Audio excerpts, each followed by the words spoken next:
నమస్కారం. ఘంటారావానికి స్వాగతం. ముందుగా ప్రధాన అంశాలు. జిల్లాల్లో అభివృద్ధి పరుగులు పెట్టాలన్న సీఎం చంద్రబాబు. జోన్ల వారీగా యాక్షన్ ప్లాన్ పై ప్రెజెంటేషన్ ఇచ్చిన కలెక్టర్లు.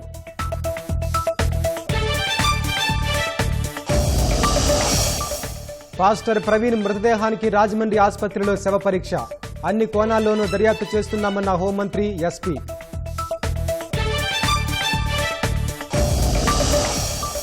మద్యం కుంభకోణంపై కీలక చర్యల దిశగా ప్రభుత్వం అడుగులు. అమిత్ షాతో చర్చల వివరాలను చంద్రబాబుకు వివరించిన ఎంపీ లావు.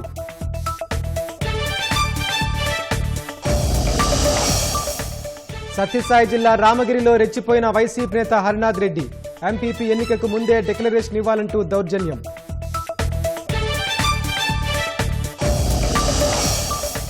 భద్రాచలంలో పాత భవనంపై అంతస్తులు నిర్మిస్తుండటంతో ప్రమాదం. శిథిలాల కింద వ్యక్తులున్నారనే అనుమానంతో సహాయక చర్యలు.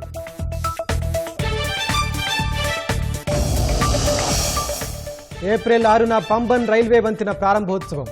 జాతికి అంకితం చేయనున్న ప్రధాని నరేంద్ర మోదీ.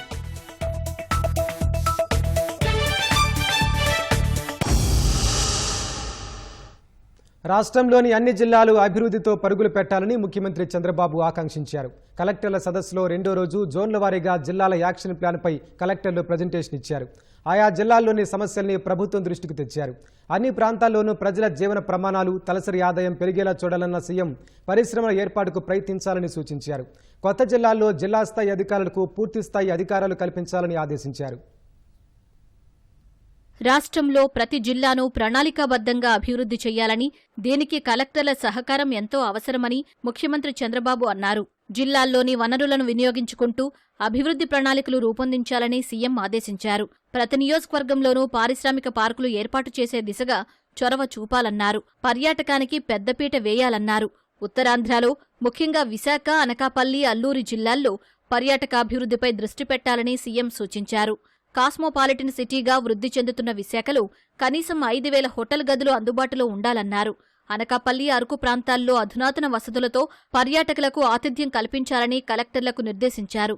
కొత్తగా ఏర్పడిన అనకాపల్లి, అల్లూరి, పార్వతీపురం, మన్యం జిల్లాల్లో కలెక్టరేట్లతో పాటు ఇతర ప్రభుత్వ కార్యాలయాల నిర్మాణానికి నిధులు కేటాయిస్తామని తెలిపారు. పాత జిల్లా కేంద్రాలతో సమానంగా కొత్త జిల్లా కేంద్రాలు, జిల్లాలు అభివృద్ధి చెందాలని సీఎం సూచించారు. అల్లూరి జిల్లాను పూర్తిగా సేంద్రియ సేద్యం దిశగా ప్రోత్సహించాలని, విశాఖ, అనకాపల్లి జిల్లాలు పారిశ్రామికంగా అభివృద్ధి చెందేలా కలెక్టర్లు ప్రణాళికలు సిద్ధం చేయాలన్నారు. అనకాపల్లి, అల్లూరి జిల్లాల నుంచి విశాఖకు కూరగాయలు పంపేలా ప్రణాళికలు రచించాలని సీఎం సూచించారు. అల్లూరి జిల్లాలో 1,00,000 మంది గిరిజనులు, 35,000 మంది చిన్నారులకు ఆధార్ కార్డులు లేని విషయాన్ని గుర్తించిన సీఎం చంద్రబాబు వెంటనే వారికి ఆధార్ కార్డులు జారీ అయ్యేలా చర్యలు తీసుకోవాలని కలెక్టర్ను ఆదేశించారు. విశాఖపట్నం ఆ జోన్లో మెయిన్ సెంటర్గా ఉండి 5 జిల్లా హెడ్ క్వార్టర్స్ ఉన్నాయి. ఇది కాకుండా 6 ఆ జిల్లాలు ప్రత్యేకంగా 6 వచ్చాయి, ఇంకా 5 ఉన్నాయి. ఎటు చూసినా ఒక మాండ్యం లేకుంటే అరకు, ఈ రెండు కొంచెం టైం తీసుకుంటుంది, కానీ ఇక్కడ అన్నిటికీ less than an hour journey. ఇది ఉన్నప్పుడు విశాఖపట్నం ఒక హబ్గా తయారు కావాలంటే కనీసం ఒక 5,000 రూమ్స్ ఉండాలి. అనకాపల్లిలో కూడా హోటల్స్ ఉండాలి, విజయనగరంలో ఉండాలా, విశాఖపట్నం, శ్రీకాకుళం ఉండాలి, నైట్ హాట్ అక్కడే ఉండాలి, ఇక్కడ రాకూడదు. అదే మరిగా అరకు, ఇవన్నీ కూడా రావాలి. అక్కడి నుంచి every district constituency industrial parks మీరు తయారు చేయాలి. ఇండస్ట్రియల్ పార్క్స్ తయారు చేసి 1 ఎంటర్‌ప్రెన్యూర్ 1 ఫ్యామిలీ 1 lakh ఎంటర్‌ప్రెన్యూర్స్, డాక్రా, MEPMA, it is a must. దీన్ని వర్కౌట్ చేసుకొని మీరు నాకు ఒక యాక్షన్ ప్లాన్ తయారు చేసి మీరు ముందుకు పోవాల్సిన అవసరం ఉంది. ఇది కూడా ఒకసారి వర్కౌట్ చేసుకోండి. మీరు రాయలసీమ జిల్లాల్లో ఉద్యాన పంటలకు గిట్టుబాటు ధర వచ్చే వరకు నిల్వ ఉంచుకునేలా సౌకర్యాలు పెంచాలని సీఎం స్పష్టం చేశారు. అలాగే పారిశ్రామిక పెట్టుబడులకు సంబంధించిన అవకాశాలను కూడా పరిశీలించాలన్నారు. ఆధ్యాత్మిక పర్యాటకంపైన ప్రత్యేక దృష్టి పెట్టాలన్నారు. రుతుపవనాలు వచ్చేలోగా ఉపాధి హామీ పనులతో చెరువులు, రిజర్వాయర్లను నింపాలని, భూగర్భ జలాలను పెంచే విధంగా చర్యలు తీసుకోవాలని సీఎం సూచించారు. రాయలసీమ స్టీల్ ప్లాంట్ పనుల్ని సకాలంలో పూర్తి చేయాలని అధికారులను ఆదేశించారు. 5 జిల్లాలు, 1 సత్యసాయి, అనంతపూర్, వైఎస్ఆర్, నంద్యాల్, కర్నూలు. ఇక్కడ మనకు ప్రాక్సిమిటీ బెంగళూరు ఎయిర్పోర్ట్ వల్ల అనంతపూర్ జిల్లా, ఎస్పెషలీ సత్యసాయి జిల్లాకు చాలా బెనిఫిట్ వస్తుంది. దీని అనంతపూర్ కూడా ఉంటుంది. ఆల్మోస్ట్ ఆల్ డెవలప్మెంట్ అంతా ఈ సైడ్ వచ్చే అవకాశం ఉంది. దాన్ని ఇంకా మనం సద్వినియోగం చేసుకోవాల్సిన అవసరం ఉంది. కియా మోటార్స్ వచ్చినాక టోటల్ సిచ్యువేషనే మారింది. అంటే 5 జిల్లాల్లో నెంబర్ 1 గ్రోత్ రేట్ సత్యసాయి.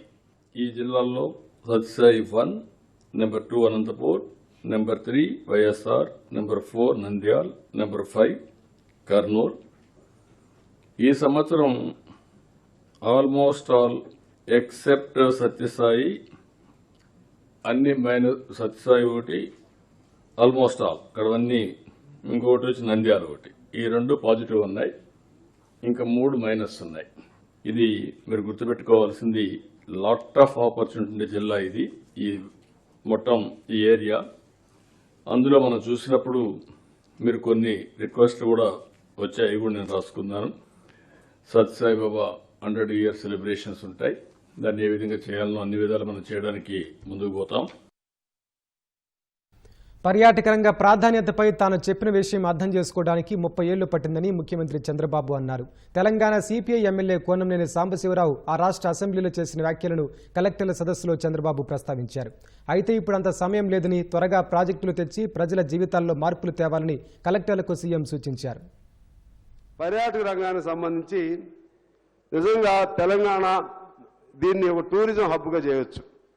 అప్పుడు చంద్రబాబు గారు ఇక ఏ ఇజం లేదు టూరిజమే అనేవాడు. అప్పట్లో అందరూ మాకు కోపం వచ్చేది, ఏ ఇజం లేదు అంటున్నాడని. కానీ నిజంగా ఖర్చు లేని ఇజం ఏదైనా ఉందంటే టూరిజమే అధ్యక్ష. నేను లాంగ్ బ్యాక్ ప్రతిరోజు అనవసరంగా ఇది చేస్తా ఉంటే, టూరిజాన్ని ప్రమోట్ చేసేటప్పుడు అడ్డపడతా ఉంటే ఒకసారి ఉన్నాను. కమ్యూనిజం లేదు, క్యాపిటలిజం లేదు, సోషలిజం లేదు, all isms are over, only tourism will prosper in future. Cut అందరూ ఫాలో కమ్మని చెప్పాను. అప్పుడు నా మీద కమ్యూనిస్టులు విరుచుకుపడ్డారు. కమ్యూనిజం లేదంటారు మీరు, ఇట్ ఈస్ ఎ రియాలిటీ, చాలా దేశాల్లో ఉందంటే కాదు, ఇంకంతా కూడా మెటీరియలిస్టిక్ హ్యాపీనెస్ వస్తుంది తప్ప సంపద, పేదరిక నిర్మూలన ఇవి వస్తాయని చెప్పాను. నేను చెప్పింది 30 ఏళ్లు పట్టింది అర్థం చేసుకోవడానికి. మీకు కూడా 30 ఏళ్లు పడితే చాలా సమస్య వస్తుంది. కాబట్టి ఇప్పుడు అర్థం చేసుకోండి మీరు అంతే. క్రైస్తవ మత బోధకుడు ప్రవీణ్ పగడాల మృతిపై కుటుంబ సభ్యులు, క్రైస్తవ సంఘాల అనుమానాలతో ప్రభుత్వం విచారణకు ఆదేశించింది. మృతిపై అన్ని కోణాల్లోనూ విచారించి నిజాన్ని నిగ్గు తేల్చాలని సీఎం చంద్రబాబు ఆదేశించారు. కొవ్వూరు డీఎస్పీ నేతృత్వంలో విచారణ కమిటీని ఏర్పాటు చేసిన ప్రభుత్వం ఘటనపై సమగ్ర దర్యాప్తునకు ఆదేశించింది. తూర్పుగోదావరి జిల్లాలో క్రైస్తవ మతబోధకుడు ప్రవీణ్ పగడాల మృతిపై అనుమానాలు వ్యక్తమయ్యాయి. చాగలిలో జరిగే క్రైస్తవ సభలకు హాజరు కావలసిన ఆయన రాజమహేంద్రవరం గామన్ వంతెన అనుసంధాన రహదారి వద్ద విగతజీవిగా పడి ఉన్నారు. ద్విచక్ర వాహనంపై వస్తుండగా ప్రమాదం జరిగి చనిపోయి ఉంటారని భావించినప్పటికీ క్రైస్తవ సంఘాలు మాత్రం అనుమానం వ్యక్తం చేశాయి. ప్రమాదం కాదని, ఘటనపై నిజాలు నిగ్గు తేల్చాలని డిమాండ్ చేశాయి.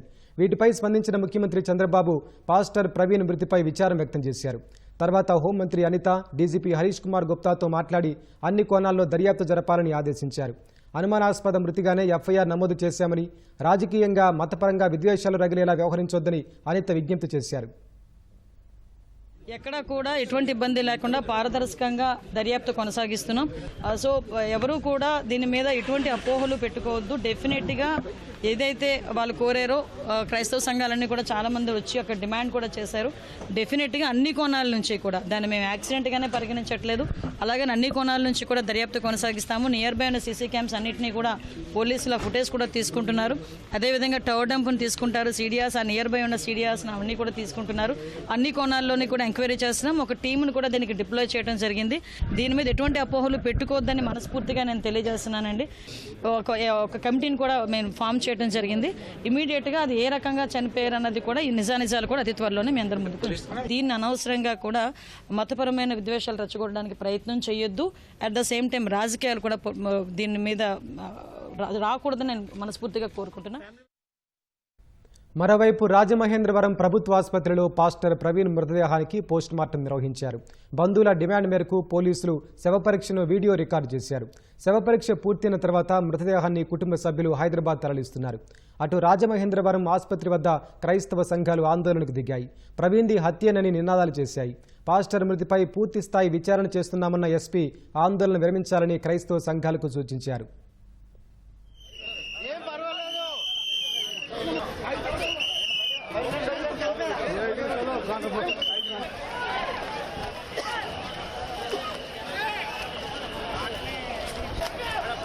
ప్రభుత్వ ఆసుపత్రి వద్దకు వచ్చిన స్థానిక టీడీపీ ఎమ్మెల్యే ఆదిరెడ్డి శ్రీనివాస్ కూడా క్రైస్తవ సంఘాలతో మాట్లాడారు.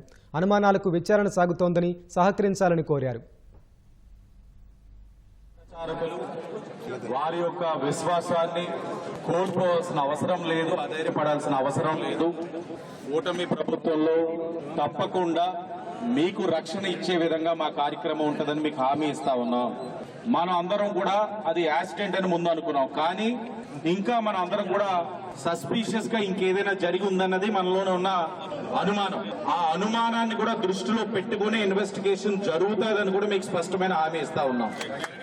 ఆ కోణంలోనే ఇప్పటికే ఎస్పీ గారు బృందాల్ని వేయడం జరిగింది. ఇన్వెస్టిగేషన్ జరుగుతా ఉంది, కేసు కట్టడం జరిగింది. పాస్టర్ ప్రవీణ్ మృతిపై లోతుగా దర్యాప్తు చేస్తున్నామని తూర్పుగోదావరి జిల్లా ఎస్పీ నరసింహకిషోర్ చెప్పారు. ప్రమాద సమయంలో రోడ్డుపై వెళ్లిన వాహనాల గురించి ఆరా తీస్తున్నామన్నారు. అనుమానాలపై ఎవరి దగ్గరైనా ఆధారాలుంటే ఇవ్వాలని, వాటిని పరిశీలిస్తామని ఎస్పీ తెలిపారు. 25th మార్నింగ్ అరౌండ్ 8:30 టైంకి మా ఏఎస్ఐ గారు నడిచొస్తుంటే, ఆ నడిచొస్తున్నప్పుడు ఎవరో చెప్పారు ఇక్కడ బాడీ పడి ఉందండి అనేసి. చెప్పిన తర్వాత ఆయన దగ్గరికి వెళ్ళి చూసిన వెంటనే పోలీస్ స్టేషన్కి తెలియజేశారు. Then they have given 1 complaint, అనుమానాస్పద మరణం కింద ఇవ్వడం జరిగింది. సో దాని ప్రకారం అక్కడ ఎఫ్ఐఆర్ కట్టారు. బాడీ మార్చరీకి కూడా తరలించారు. అలాగే పోస్ట్ మార్టం కూడా టీమ్ ఆఫ్ డాక్టర్స్తో చేయించడానికి, అలాగే అండర్ వీడియో కవరేజ్. సో చాలామంది క్రైస్తవ ఫాదర్స్ అక్కడికి వచ్చిన వాళ్ళు దేవర్ ఆస్కింగ్ ఫర్ ఫ్యాక్ట్స్. నిజాలు ఏమిటో మాకు కావాలి సార్, ఈ ప్రొటెస్టులు కానీ అవి చేయడానికి లేరు. 70% ఆఫ్ ది క్రైస్తవ సోదరులు అందరూ కూడా కోఆపరేట్ చేశారు. అందుకే ఇప్పుడు డెడ్ బాడీ హైదరాబాద్ పంపించగలిగాం. ఆ రోడ్లో ఆయన వస్తున్నారు, ఈ రోడ్లో ఇటు నుంచి వెళ్తున్నాయి. అగో అవేలు ఇంకా అగో అక్కడ చూడండి, అటు వెళ్ళిపోయింది పొగొచ్చినట్టు. యు సీ, మరోసారి రీప్లే చేయబాబు. Now this is another evidence. ఒకటి మాకు బేసిక్గా ఆయన మూమెంట్కి సంబంధించి దొరికిన ఎవిడెన్స్లు, బండిలో వచ్చి ఉంటారు, ఎనీ ఎవిడెన్స్ ఆ ఏరియాలో వారు చెప్తున్న దానికి అనుమానానికి బలం చేకూర్చే విధమైనటువంటి ఏదైనా ఆధారాలు ఉంటే మాకు అవి సబ్మిట్ చేస్తే రాతపూర్వకంగా ఈ టీంకి, స్పెషల్ టీం ఏదైతే ఫామ్ చేసామో వారికి సబ్మిట్ చేస్తే అవి కూడా వెరిఫై చేస్తాం. అది అనలైజ్ చేయాలా, కారు రావాలా, కారును పట్టుకోవాలి, అతని వెహికల్ ఫిట్నెస్ చూడాలి, ఇవన్నీ చూడాలి. It is to be seen. నేను నిర్ధారించలేను, ఇంకా 2-3 ఎంఏ ఇన్స్పెక్టర్తో మాట్లాడాలా. వైసీపీ హయాంలో అడ్డు అదుపు లేకుండా సాగించిన మద్యం కుంభకోణాన్ని తీవ్రంగా పరిగణిస్తున్న ప్రభుత్వం దీనిపై లోతైన విచారణ దిశగా త్వరలోనే కీలక నిర్ణయం కనిపిస్తోంది. వైసీపీ హయాంలో మద్యం విక్రయాల మాటున వేల కోట్ల రూపాయల కుంభకోణం జరిగిందంటూ పార్లమెంటులో గలమెత్తిన నరసరావుపేట ఎంపీ లావు శ్రీకృష్ణదేవరాయలు ముఖ్యమంత్రి చంద్రబాబుతోనూ చర్చించారు. కేంద్ర హోంమంత్రి అమిత్ షాను కలిసి చర్చించిన విషయాలను సీఎంకు వివరించారు. వైసీపీ హయాం నాటి మద్యం అక్రమాలపై ప్రభుత్వం త్వరలోనే కీలక నిర్ణయం తీసుకోనున్నట్లు తెలుస్తోంది. రాష్ట్రంలో పెట్టుబడుల విస్తరణపై ముఖ్యమంత్రి చంద్రబాబుతో జపాన్ బృందం సమాలోచనలు జరిపింది. జపాన్ రాయబారి కెయిచి ఓనో సారథ్యంలోని ప్రతినిధుల బృందం సచివాలయంలో సీఎంను కలిసింది. రాష్ట్రంలో జపాన్ పెట్టుబడుల విస్తరణ, ఆర్థిక సంబంధాల బలోపేతంపై చర్చించారు. కొత్త అవకాశాల కోసం నౌకా నిర్మాణం, ఎలక్ట్రానిక్స్, రసాయనాలు, ఆటోమొబైల్స్, విద్య వంటి రంగాల్లో సహకారం అన్వేషించడంపై చర్చించనున్నారు. అమరావతి రాజధాని పరిధిలోని గ్రామాల్లో చేపట్టాల్సిన అభివృద్ధి కార్యక్రమాలపై గుంటూరు జిల్లా తుళ్లూరులో సిఆర్డీ అధికారులు కార్యశాల నిర్వహించారు. ఎలాంటి కార్యక్రమాలు చేపట్టాలనే అంశాలపై మండల స్థాయి అధికారులతో చర్చించారు. వారి వద్ద వివరాలు తీసుకున్నారు. తాడికొండ ఎమ్మెల్యే తెనాలి శ్రావణ్ కుమార్తో కలిసి సిఆర్డీఏ కార్యనిర్వాహక ఇంజనీర్ నగేష్ వారికి దిశానిర్దేశం చేశారు. రాజధానితో పాటు మిగిలిన గ్రామాల్లో సమాంతర అభివృద్ధి కార్యక్రమాలు నిర్వహించాలని నిర్ణయించారు. దీపం 2 పథకంలో భాగంగా తొలి సిలిండర్ కోసం మిగిలిపోయిన లబ్ధిదారులు ఎవరైనా ఉంటే మార్చి 31లోగా సిలిండర్ బుక్ చేసుకోవాలని పౌర సరఫరాల శాఖ మంత్రి నాదెండ్ల మనోహర్ కోరారు. ఏటా April, July, August, November, December, March మధ్య ఉచిత గ్యాస్ సిలిండర్లో బుకింగ్కు అవకాశం ఉంటుందన్నారు. From April 1st again, we'll be giving 3 gas cylinders per year. But all those beneficiaries who are listed, who have not yet taken this benefit, we request you on behalf of the state government and the AP Civil Supplies Department to please register your gas bookings immediately to take this offer before the 31st of March. As I mentioned, we have so far delivered 98 lakh gas cylinders. హత్య సినిమాలో తనను తన తల్లిని అవమానించేలా చిత్రీకరించిన దృశ్యాలను viral చేస్తున్నారంటూ వివేక హత్య case నిందితుడు సునీల్ యాదవ్ చేసిన ఫిర్యాదుపై వైసీపీ సామాజిక మాధ్యమ కార్యకర్త పవన్ కుమార్ను పోలీసులు ప్రశ్నించారు. వైఎస్ అవినాష్ అన్న యూత్ పేరుతో వాట్సాప్ గ్రూప్ నిర్వహిస్తున్న పవన్ అందులో హత్య సినిమా సన్నివేశాలు వైరల్ చేశారు. ఈ కేసులో 41A నోటీస్ ఇచ్చి పులివెందుల స్టేషన్కు పిలిపించిన పోలీసులు ఎవరి ఆదేశాలతో హత్య సినిమాలో సునీల్ యాదవ్ కుటుంబ సభ్యుల సన్నివేశాలు మాత్రమే వైరల్ చేశావని ప్రశ్నించారు. ఇటీవల పులివెందులలో జగన్ను కలిసిన పవన్ తనను డీఎస్పీ సీఐ కొట్టారంటూ ఫిర్యాదు చేశారు. అయితే అధికారంలోకి రాగానే అదే డీఎస్పీ సీఐతో సెల్యూట్ కొట్టిస్తానని జగన్ హామీ ఇచ్చి పంపించారు. శ్రీ సత్యసాయి జిల్లా రామగిరిలో వైసీపీ నాయకుడు హరినాథ్ రెడ్డి రెచ్చిపోయారు. గురువారం జరగాల్సిన ఎంపీపీ ఎన్నికకు ముందే డిక్లరేషన్ ఫారాలు ఇవ్వాలంటూ హరినాథ్ రెడ్డి ఎంపీడీఓ కార్యాలయానికి మారణాయుధాలతో వెళ్లారు. ఎన్నిక తేదీకి ముందే డిక్లరేషన్ ఫారం ఎలా ఇస్తారంటూ టీడీపీ నేతలు ఆయన్ను ప్రశ్నించారు. ఈ క్రమంలో ఇరు వర్గాల మధ్య వాగ్వాదం చోటు చేసుకుంది. పరస్పరం ఘర్షణకు దిగిన రెండు పార్టీల కార్యకర్తలు వాహనాలు ధ్వంసం చేసుకున్నారు. వాహనాల్లో కొడవళ్లు, కర్రలు, ఇటుకలు ఉన్నట్లు పోలీసులు గుర్తించి వాటిని పోలీస్ స్టేషన్కు తరలించారు. మళ్లీ ఉద్రిక్తత తలెత్తకుండా పోలీసులు 144 సెక్షన్ అమలు చేశారు. భద్రాచలంలో ఘోర ప్రమాదం జరిగింది. నిర్మాణంలో ఉన్న 5 అంతస్తుల భవనం కుప్పగూలింది. భవనం శిథిలాల కింద కొందరు చిక్కుకున్నట్లు తెలుస్తోంది. స్థానికుల సమాచారంతో ఘటనా స్థలానికి చేరుకున్న పోలీసులు సహాయక చర్యలు చేపట్టారు. ప్రొక్లేన్లతో శిథిలాలు తొలగిస్తున్నారు. ట్రస్టు పేరుతో విరాళాలు సేకరించి పాత భవనం పైనే పిల్లర్లు వేసి అంతస్తుల నిర్మాణం చేపడుతుండగా ఈ ప్రమాదం జరిగింది. నిర్మాణంలో లోపాల వల్లే ప్రమాదం జరిగినట్లు అధికారులు భావిస్తున్నారు. కూలిన భవనం పక్కనే ట్రస్టు నిర్వాహకులు ఆలయం కూడా నిర్మిస్తున్నారు.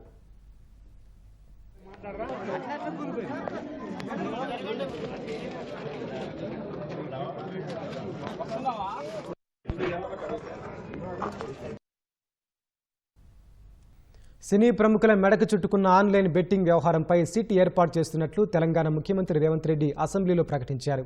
ఆన్లైన్ బెట్టింగ్ నేరాల్లో ఏ రకంగా భాగస్వామ్యం ఉన్నా చర్యలు తప్పవని తేల్చి చెప్పారు. ఆన్లైన్ బెట్టింగ్ యాప్లో భాగస్వాములైన వారికి శిక్షలు పెంచేలా అవసరమైతే తదుపరి అసెంబ్లీ సమావేశంలో చట్ట సవరణ చేస్తామని ప్రకటించారు. రాష్ట్ర స్థాయి నుంచి మొదలు పెడితే అంతర్జాతీయ స్థాయి వరకు వివిధ రకాల సంస్థలు, వ్యక్తులు, రకరకాల దేశాలకు సంబంధించిన నేరగాళ్ళు అందరూ కూడా ఇందులో పాల్గొంటున్నారు. ఇది ఏదో టెంపరీగా ఒక పోలీస్ స్టేషన్లోనో లేకపోతే ఒక పరిధిలో మనం విచారణ చేస్తే దీనికి ఈ సమస్యకు సమూలమైన పరిష్కారం కనుగొనే పరిస్థితి లేదు. కాబట్టి వీలైతే సిబిసిఐడి కానీ లేకపోతే అధికారులతో సమీక్ష చేసిన తర్వాత ఒక స్పెషల్ ఇన్వెస్టిగేషన్ టీమ్ వేసి కఠినంగా వ్యవహరించాలని చెప్పి నిర్వహించే వాళ్ళు, వీటిని ప్రమోట్ చేసే వాళ్ళు, ఎవరైనా ఇందులో ప్రత్యక్షంగా పరోక్షంగా ప్రోత్సహించిన, ప్రకటనలకు సహకరించిన, నిర్వహణలో భాగస్వాములైన ఎవరిని కూడా రాష్ట్ర ప్రభుత్వం వదిలిపెట్టదు.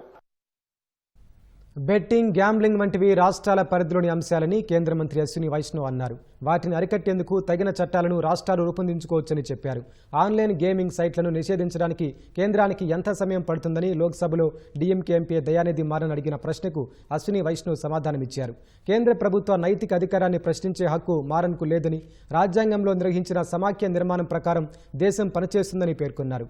బెట్టింగ్ యాప్లపై చట్టాలను రూపొందించడానికి రాజ్యాంగం రాష్ట్రాలకు నైతిక అధికారాన్ని ఇచ్చిందని అశ్విని వైష్ణవ్ గుర్తు చేశారు. ఫిర్యాదుల ఆధారంగా కేంద్రం ఇప్పటికే 1410 గేమింగ్ సైట్లను నిషేధించిందని తెలిపారు.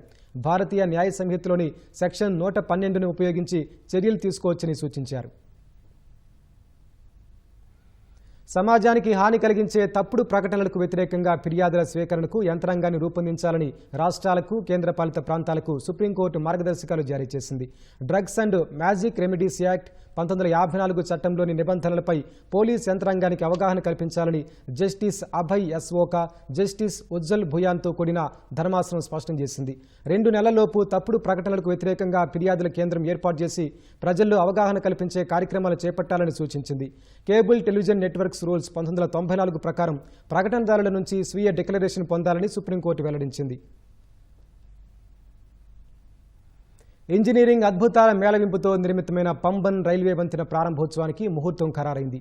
ఇది సముద్రపు తొలి నిలువు వంతెనగా గుర్తింపు పొందింది. ఏప్రిల్ 6వ తేదీ ప్రధాని నరేంద్ర మోదీ పంబన్ రైల్వే వంతెనను జాతికి అంకితం చేయనున్నారు.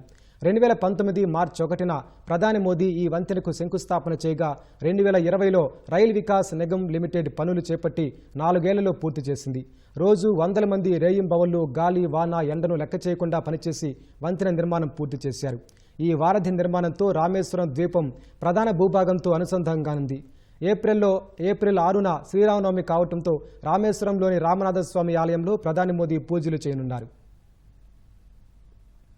6,000 కోట్ల మహాదేవ్ యాప్ కుంభకోణానికి సంబంధించిన కేసులో ఛత్తీస్గఢ్ మాజీ సీఎం భూపేష్ బఘేల్ నివాసంలో సీబీఐ సోదాలు చేస్తోంది. రాయ్పూర్, భెలాయ్లోని బఘేల్ నివాసాల్లో అధికారులు తనిఖీలు నిర్వహిస్తున్నారు. బఘేల్ సన్నిహితులతో పాటు ఓ సీనియర్ పోలీస్ అధికారి ఇళ్లలోనూ సీబీఐ సోదాలు చేస్తున్నట్టు సంబంధిత అధికారులు వెల్లడించారు. సీబీఐ సోదాల విషయాన్ని భూపేష్ బఘేల్ ఎక్స్ మాధ్యమంలో తెలిపారు.